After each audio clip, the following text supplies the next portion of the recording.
¿Cómo puede haber gente en el Perú que no entiende la importancia de Julio Velarde o no entiende la importancia de haber crecido el 3.5%? ¿Qué es lo que tenemos que hacer para preservar aquello que estuvo bien que hizo el gobierno de Fujimori? ¿Qué hizo bien? A algunos les salen ronchas. Las campañas electorales desde el 2000 en adelante han sido furibundamente antifujimoristas. El anti-Keiko era el antifujimorismo. O sea, tú estabas a favor o en contra de Keiko y en función de eso definías tu posición. Los furibundos antifujimoristas, a la hora que llegaron al gobierno, ¿qué hicieron? El gobierno más corrupto de la historia fue el de Fujimori, ¿sí? O sea, ¿sí? O sea, ¿están hablando en serio? Hola a todos, ¿cómo están? Espero que muy bien. En este video Nicolás Túcar, también conocido como el popular Bigote Luminoso, al parecer toma un poco de conciencia y se aleja de Roberto Sánchez y sus nefastas pretensiones, ya que como sabemos, si él llega a ser presidente, lo primero que va a hacer es cambiar la constitución y con ello va a destruir a nuestro país. Ante esto, Nicolás por primera vez habla bien de la constitución del 93 de Fujimori, le echa flores y hasta le saca pica a los rojos por odiarla tanto. También les echa en cara a los odiadores como Kurwen, que por ejemplo dice que preferiría votar por el diablo antes que por Keiko, de haber puesto a todos esos presidentes sumamente corruptos, simplemente por votar por odio, lo cual es bastante contradictorio, ya que Nicolás siempre ha sido uno de los mayores odiadores de Keiko. Recordemos cómo apoyó abiertamente a Pedro Castillo simplemente por estar contra Keiko. ¿Será que por primera vez Nicolás Túcar dejará de votar por odio y votará a conciencia? Probablemente se ha asustado con lo radical y falto de preparación que es Roberto Sánchez, además que el círculo que lo rodea asusta a cualquiera. Pero bueno, sin más que decir, escuchemos todo lo que dijo Nicolás, que la verdad está bastante bueno. Y ahora sí, comencemos. A estas alturas y después de todo lo vivido tendríamos que ser capaces de plantearnos, ¿no? ¿Qué es lo que ha pasado en estos años? Es decir, que nos lleva a una situación en la que una vez más, después de 5 años, vamos a repetir el escenario del 2021, donde están enfrentados, por resumirlo de una manera grosera y tal vez injusta, a quienes defienden el modelo y a quienes consideran que hay que traerlo abajo, simplemente, ¿no? En posiciones extremas. Estoy exagerando, por supuesto, ¿no? Porque no es exactamente así, pero digamos, es un poco exagerada, pero tampoco es tan lejana de la realidad, ¿no? Es decir, hay quienes creen que las cosas están bien, ¿no? Y algunos incluso que piensan que no hay que cambiar nada, y les resulta incomprensible cómo puede haber gente en el Perú que no entiende la importancia de Julio Velarde, o no entiende la importancia de haber crecido el 3.5%, o no entiende la importancia de haber atraído como se ha traído al Perú la inversión internacional, y la recalificación del Perú como destino de inversiones, o cómo se ha multiplicado nuestra exportación minera, nuestra exportación pesquera y sobre todo nuestra exportación de la agroindustria. Y la respuesta no es tan complicada. Es que hay un sector demasiado grande de la población para quienes las importantes transformaciones que innegablemente se produjeron durante el gobierno de Fujimori no han significado un cambio real en sus vidas. Y yo no quiero ser reiterativo en esto, pero creo que hay que insistir en aquellos temas en los que finalmente no logramos tener un diagnóstico común, y es lo que deberíamos lograr. Es decir, ser capaces de entender juntos qué es lo que está fallando para juntos cambiarlo. Porque yo decía hace unos días, no es verdad que todo está muy bien, pero tampoco es verdad que todo está muy mal. Es decir, es increíble lo que nos ha pasado estos años.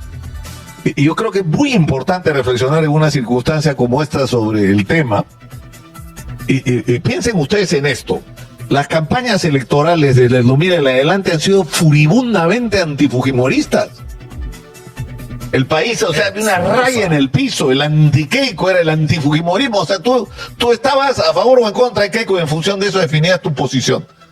Ante la vida casi, ¿no? Hasta familias se han dividido por esta disyuntiva.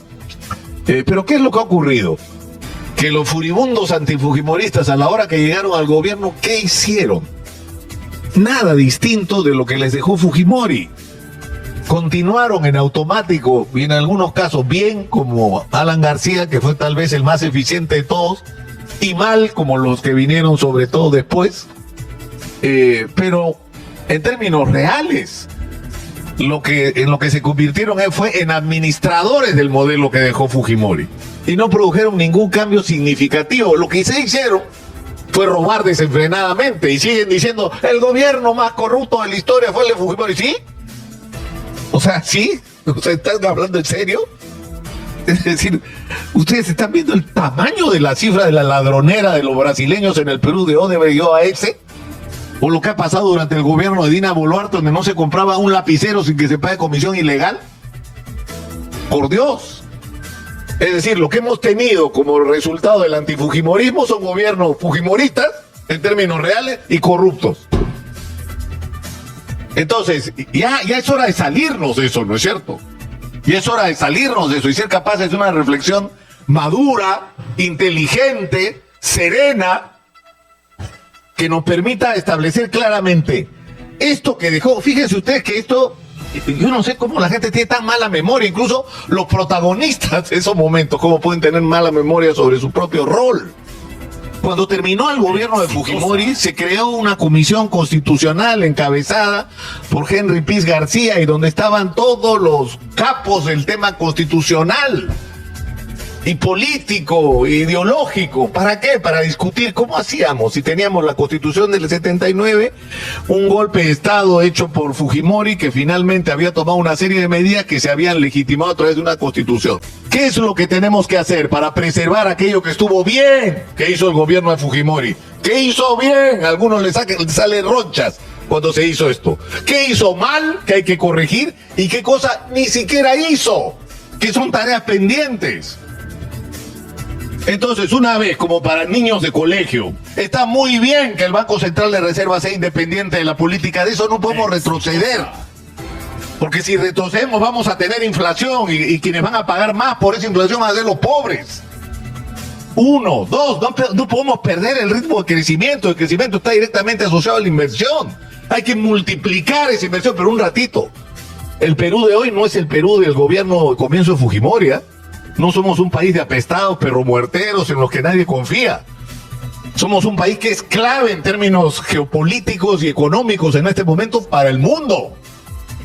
Porque tenemos los minerales, tenemos la agroexportación, tenemos la pesca, tenemos la Amazonía, tenemos los puertos. Y estamos en un lugar geográficamente que conecta todo un continente. Si es que tenemos la infraestructura que tenemos que construir, que es algo que Fujimori no hizo, por ejemplo. Eso es lo que tenemos que discutir en este momento. Es decir, ¿qué vamos a preservar de lo que hizo Fujimori? ¿Qué vamos a cambiar de lo que hizo mal?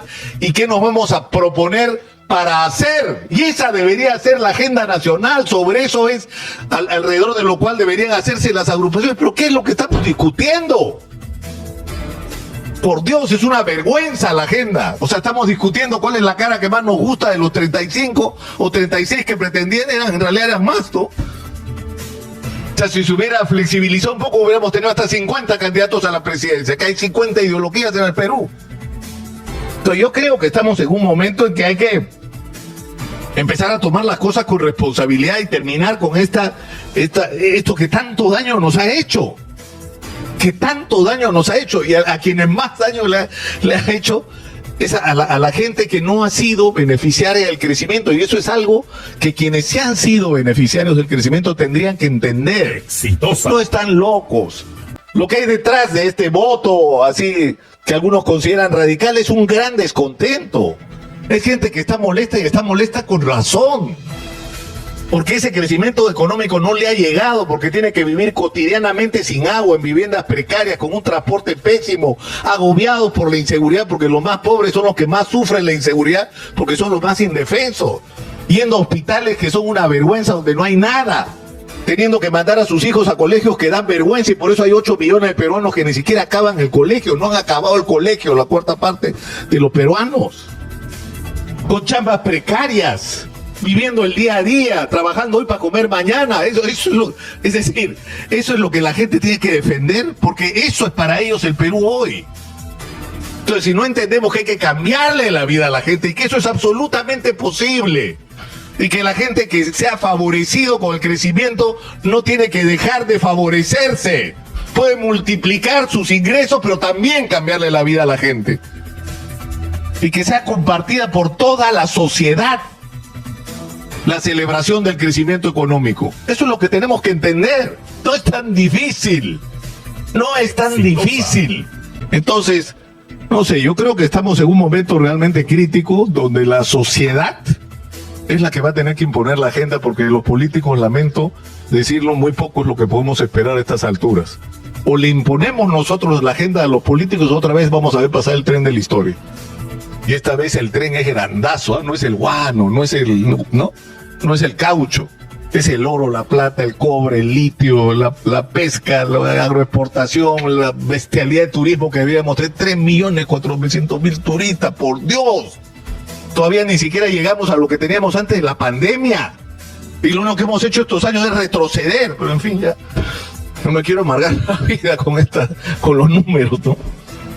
Pero yo creo que esta es una gran oportunidad que no podemos perder y que depende de que nos pongamos en acción desde los medios, desde la propia sociedad civil. Y yo espero que esto ocurra, ¿no? Que le impongamos a los políticos la agenda del ciudadano y de la gente y de lo que hay que hacer en el Perú. Nada más por hoy. Pocas veces estoy de acuerdo con Nicolás Lúcar y esta es una de ellas. Particularmente en este video veo varios puntos con los cuales concuerdo, como cuando Nicolás Lúcar defiende esta constitución y afirma que gracias a ella es que nos hemos desarrollado como lo hemos hecho. También hay que agregar a que gracias a nuestra constitución, a pesar de que hemos tenido un montón de gobiernos desastrosos, no nos hemos hundido, nos hemos mantenido a flote. Cosa distinta ha pasado con otros países que con un mal gobierno simplemente se han destruido. Eso no nos va a pasar mientras no nos cambien la Constitución. Y si bien es cierto, nuestra Constitución tendrá fallas, tendrá cosas por mejorar, pero de ninguna forma podemos permitir que esas reformas constitucionales la hagan pues comunistas y radicales. También hay que estar bastante atentos porque el Congreso nos ha metido varias reformas constitucionales prácticamente sin que nos demos cuenta, aprovechando escándalos. Ahí es donde nos meten las reformas constitucionales y ya lo de la bicameralidad fue algo realmente escandaloso. No podemos permitir que eso siga sucediendo. Y también es innegable que el Estado, ya sea de derecha o izquierda, ha tenido abandonada a la población. Basta recordar lo que pasó con Colombia.